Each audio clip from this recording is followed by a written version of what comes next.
Welcome to today's deep dive. We're going to be looking at where autism and technology and this feeling of not belonging kind of all come together. And we're going to do that using Jaime Hoerricks' article, No Place for Me: Autism, Technology, and the Exhaustion of Modern Life. Okay. And this deep dive is especially relevant for you because Hoerricks' article is like a deeply personal, exploration of you know, how to deal with a world that doesn't always get neurodiversity. Yeah. Hoerricks, who has a PhD, is an expert on the topic and shares, some really powerful ideas, including there's this one really thought-provoking look at a graphic showing like global autism Oh, rates. wow. It really got me thinking, to be honest. Yeah. It is a striking visual, and Horrocks uses it to sort of unpack some really complex issues about, how autism is seen and diagnosed like around the world. Right, but before we get to that, Horrocks kind of starts by laying out this central paradox. The internet can be both a lifeline and like a battlefield for autistic individuals. hmm And I found that really resonated with me, so I'm curious, like, what are your thoughts on that? Oh, it's such a key observation. Technology can provide a sense of community and connection that might be harder to find offline. Right. It allows people to engage on their own terms and connect with, others who share similar interests and experiences. But at the same time, online spaces can be incredibly challenging for autistic individuals. Think about the constant exposure to algorithmic harm. So when you say algorithm harm, like, what do you mean by that? What exactly are you talking about? Well, algorithms are essentially sets of rules that determine what content you see online, Okay. and they're often designed to maximize engagement, not necessarily to promote well-being or accurate information. So for autistic people, this can mean being bombarded with content that's overwhelming or distressing or even harmful. Okay, that makes a lot of sense. And Horrocks even mentions their own experiences with platforms like, Instagram and LinkedIn, Facebook. And they talk about finding connection, but also facing a lot of toxicity. Right. So it seems like this is partly due to how these platforms are like designed in the first place. Oh, absolutely. The design of these platforms, with their emphasis on, likes and shares and constant engagement, can create a really intense and sometimes hostile environment. It can be hard to escape negativity, Yeah. and the algorithms can actually amplify harmful content, even if it's not intentional. Right, right. And this ties directly into Horrocks' next point about the emotional exhaustion of existing as a debate. Yes. They describe seeing a Facebook post that debated the autism epidemic and just how dehumanizing that experience felt. It's the framing of autism as a problem to be solved, as a disorder to be eradicated, instead of recognizing it as a natural variation of human experience. Right. This medicalized view of autism can have a really damaging impact on how autistic individuals perceive themselves and how they're treated by society. Yeah, it's like it's reducing them to just a diagnosis, right? Exactly. And then Horrocks mentions a really big development, this appointment of RFK Jr. to head the U.S. Department of Health and Human Services. Oh, wow. And considering, he has this whole history of spreading misinformation about vaccines, Yeah. I'm curious how you see this appointment potentially playing out online, particularly for the autistic community. Well, it's certainly concerning. His views, which, lack scientific basis, could add fuel to the fire of existing misinformation. Imagine how this could impact the online landscape. It potentially leading to a surge in harmful content that further marginalizes autistic individuals. Yeah. It makes it even harder to find accurate information and support online. It's like giving these harmful narratives a stamp of approval, and that can just kind of have a ripple effect throughout like online spaces, particularly for those who are already vulnerable to these narratives. Precisely. It normalizes these viewpoints and makes it even more challenging for autistic people to advocate for themselves and their needs. Right, right. And then Horrocks goes on to talk about this graphic that they found particularly offensive, one that claimed to depict global autism rates. Okay. What made this graphic so problematic, in your opinion? Well, on the surface, it seemed to suggest that autism rates are lower in certain regions, especially developing countries. But Horrocks astutely points out that this isn't necessarily about prevalence, but rather about the dangers associated with being openly autistic in those areas. So you're saying those lower rates, they don't actually reflect fewer autistic individuals, but rather different social contexts? Is that right? Exactly. Think about the stigma, lack of access to diagnosis and support, even potential threats to safety. In many places, it can be dangerous to be identified as autistic, which leads to underreporting and skewed statistics. That's a really good point. I hadn't thought about it that way. Yeah, And then, this statement that Hoerricks makes, this isn't about prevalence, it's about survival. yeah. It's so powerful, and it really highlights the very real dangers that many autistic individuals face around the world. It really underscores the point that for many, being diagnosed as autistic can be a matter of life or death, Wow. depending on where they live and the societal support available to them. This graphic, with its seemingly simple representation of numbers, completely ignores that complexity. It's such a good point, really. And then Hoerricks talks about this feeling of being trapped, wanting to disconnect from the toxicity of these platforms, but also facing the reality of isolation if they do. Right. It's like they're stuck between a rock and a hard place. It is. That's the difficult dilemma that so many people, particularly those from marginalized groups, face today. Digital integration is almost unavoidable. Use the systems themselves can be incredibly harmful. Yeah. So it's like, how do you participate without being exposed to constant negativity and harm? It seems like there's no easy answer. No. And that's where Hoerricks' experience with Blue Sky comes in, right? Mm-hmm. I talk about transitioning to this newer platform as an attempt to find a better balance. Yeah, and this brings up a really interesting point about the challenges of building community on these newer, less established platforms. There's a certain energy and momentum that comes with larger, more established platforms, even if they're problematic. So even if you find a space that feels more aligned with your values, Yeah, there's still this hurdle of building a community from scratch. And that takes time and effort. exactly. And it doesn't necessarily address the underlying systemic issues that make online spaces so challenging for marginalized groups. So knowing all of this, what are we left with? Right. How can we move forward in a way that fosters genuine connection and belonging online? I'm really curious to hear what insights Hoerricks has on this. Well, it is a complex situation, but Hoerricks doesn't leave us hanging. They offer some really, powerful insights into how we can navigate this digital landscape and even push for change. And one of the things that really stood out to me was this idea of embracing autistic identity as an act of rebellion. Oh, I loved that part too. Yeah, It's such a powerful statement. In a world that often pressures autistic individuals to mask their true selves and conform, simply existing authentically becomes a radical act. exactly. And this act of rebellion can manifest in different ways. Hoerricks talks about finding joy in their special interests, appreciating the beauty in everyday moments, and connecting with others who understand their experiences. These acts of, self-care and community building, they become incredibly important. Yeah, it sounds like it's about reclaiming agency and finding strength in shared experiences, even in the face of these larger systemic challenges. Would you agree with that? Precisely. It's about recognizing that resilience isn't just about enduring hardship, but about actively creating spaces of belonging and celebrating neurodiversity. That's so well said. And Hoerricks goes even further, advocating for something beyond just reform. They call for radical change. They argue that simply tweaking the existing systems isn't enough. We need to fundamentally reimagine how society operates. Mm-hmm. That's a really important point. Hoerricks isn't just talking about making things a little bit better for autistic people. They're talking about a complete overhaul of the systems that perpetuate inequality and exclusion and challenging the very foundations on which they're built. And they specifically call out capitalism as part of the problem, right? Yeah. Arguing that it thrives on exploitation and conformity. And as long as those are the driving forces, autistic individuals will continue to be marginalized and harmed. It's a provocative statement, but it raises a crucial question for all of us. What would a world that truly values neurodiversity look like? How would we structure our societies, our economies, our interactions if we were starting from a place of inclusion and equity?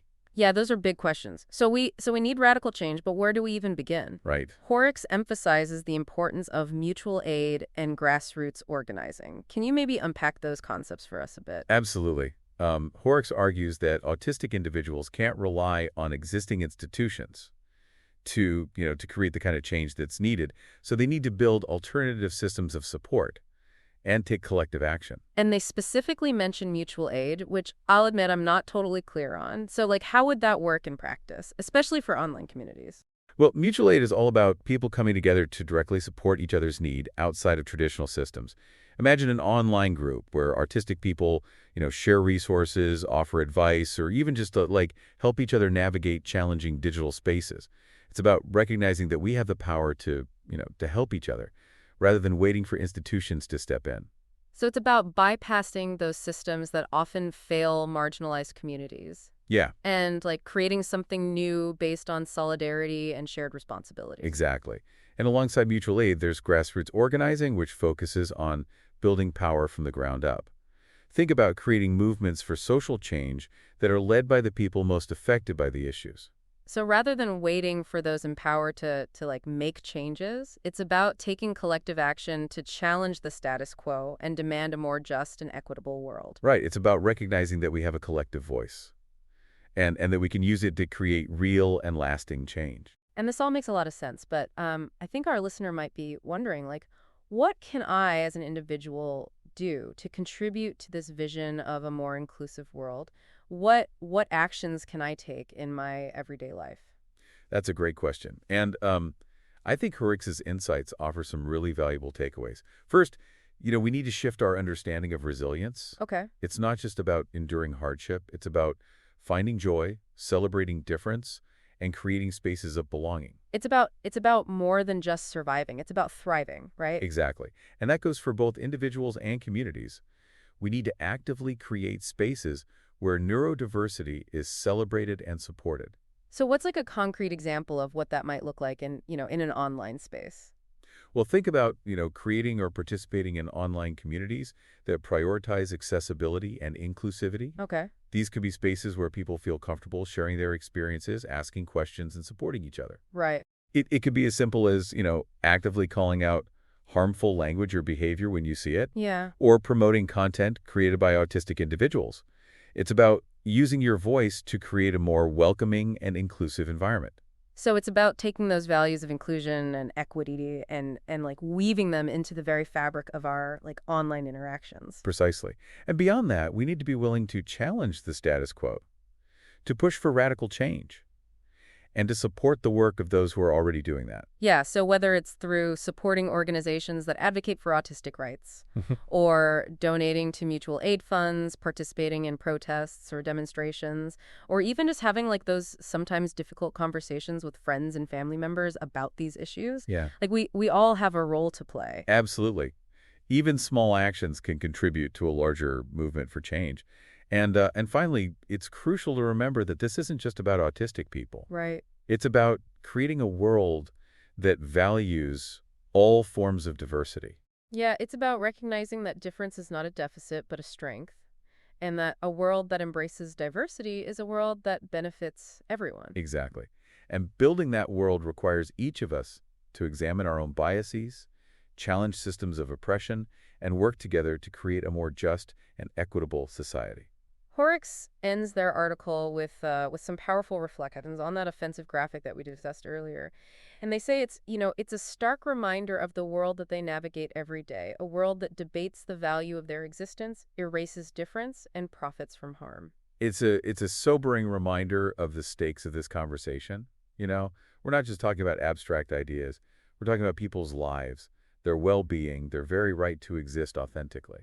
Yeah, and yet, amidst all this, Hoerricks still manages to find hope.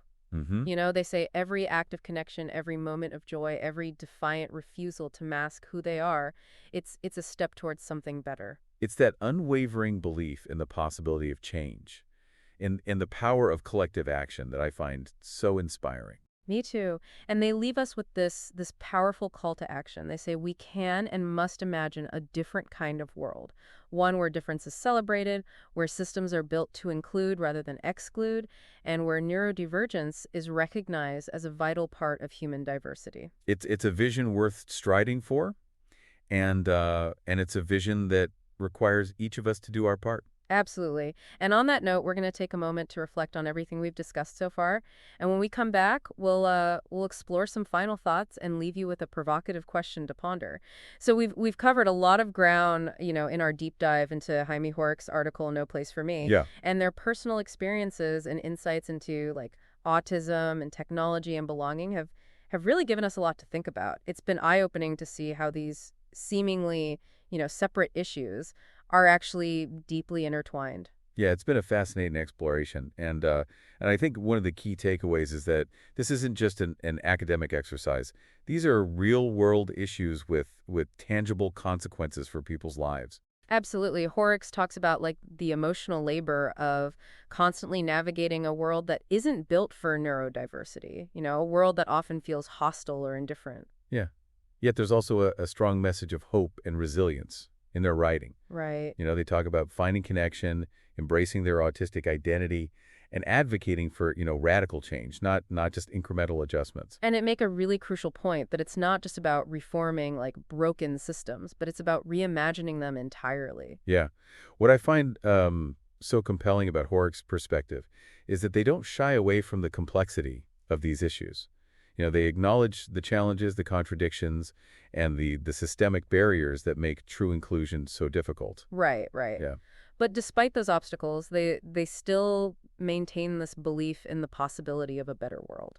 And they write, we can and must imagine a different kind of world, one where difference is celebrated, where systems are built to include rather than exclude, and where neurodivergence is recognized as a vital part of human diversity. It's a powerful vision that resonates deeply with anyone who has ever felt marginalized or excluded. It's a call to action to create a world that values all of us, not just those who, fit neatly within existing norms. Yeah, and it really makes you question what we can do to contribute to that vision. Hmm. Like, how can we move beyond simply acknowledging the problem and start taking, like, concrete actions toward a more inclusive world? Right. Well, Horrocks points to a few key areas. First, we need to build community and mutual aid, creating spaces where autistic individuals feel seen, heard, and supported. And I think that goes like beyond creating spaces specifically for autistic people. Yeah, It's also about making existing spaces more inclusive and welcoming.